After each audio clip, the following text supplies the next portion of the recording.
I didn't even know for a while you were doing this YouTube series. I think you mentioned it to me randomly one day, and I opened your YouTube channel, and you're getting like hundreds of thousands of views on stuff that is completely unrelated to fighting games, Right.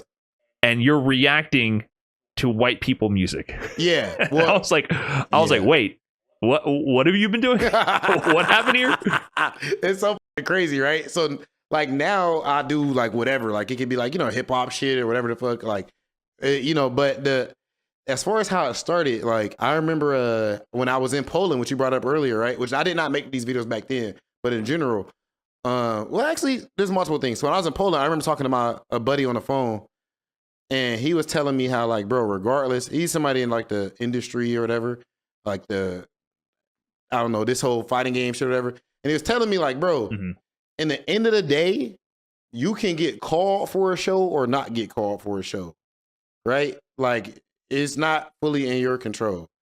Whereas the best thing you could do is build your own fucking thing. Like that's the build your own brand. Build your own brand in XYZ, yes. Right. And I agree with that. And I'm also looking around and, you know, respectfully, I look around and I'm like, okay, I think all talent should do this. You know, like I look and I'm like, okay, in the end of the day, I feel like it's also even more attractive when, bro, like Google, damn, can I say that? But basically, like actually Google, it ain't even Google, whoever it was or some brand just emailed me recently, like yesterday, and want to pay me however much bread to use 2 seconds of one of my clips in their year-end wrap-up thing. Then they were like, actually want to use another clip too, another 2 seconds, just the audio. And I'm like, okay, can you do the same rate again?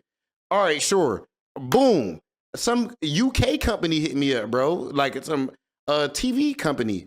And that's going to run this. They making something. They want to use one of my clips. It's like 2-3 seconds or something like that. And however many pounds they going to give.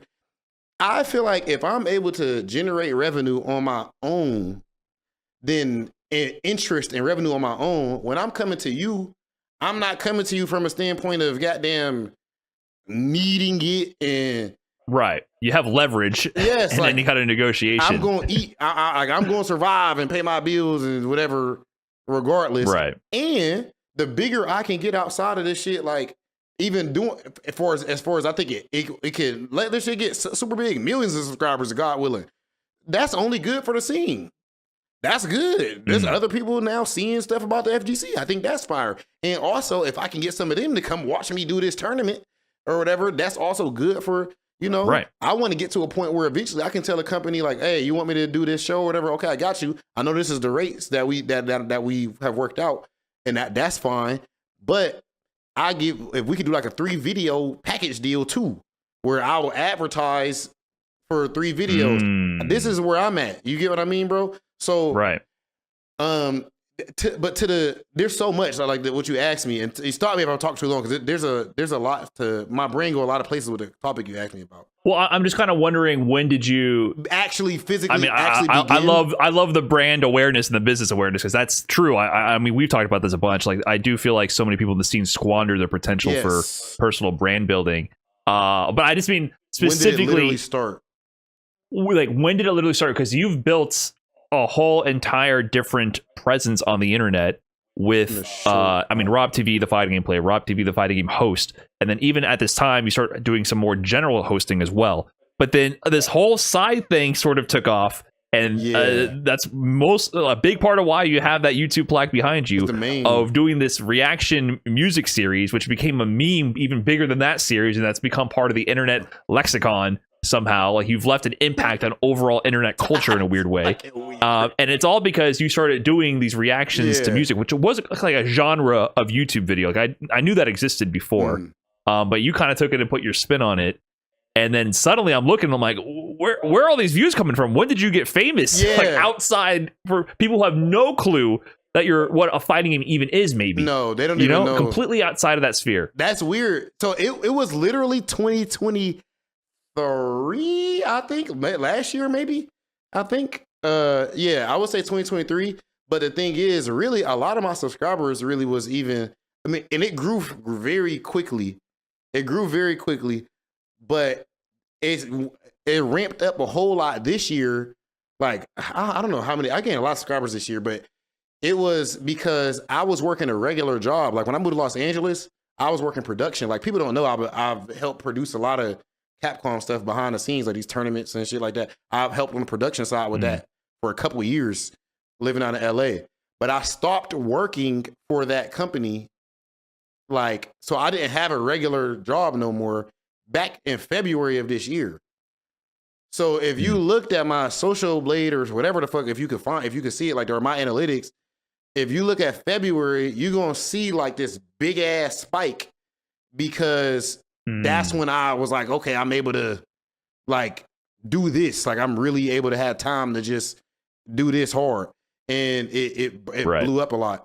But basically, Brian, to be honest with you, I felt like, how can I put it, bro?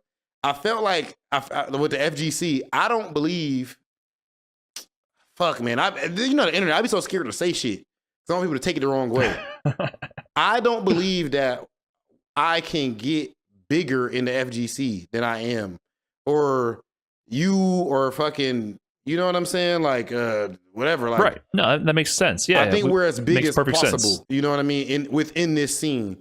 So I'm like, bro, I want to go do some other shit. And I think the way I grew in this, I would grow in something else. It's just the audience, you know.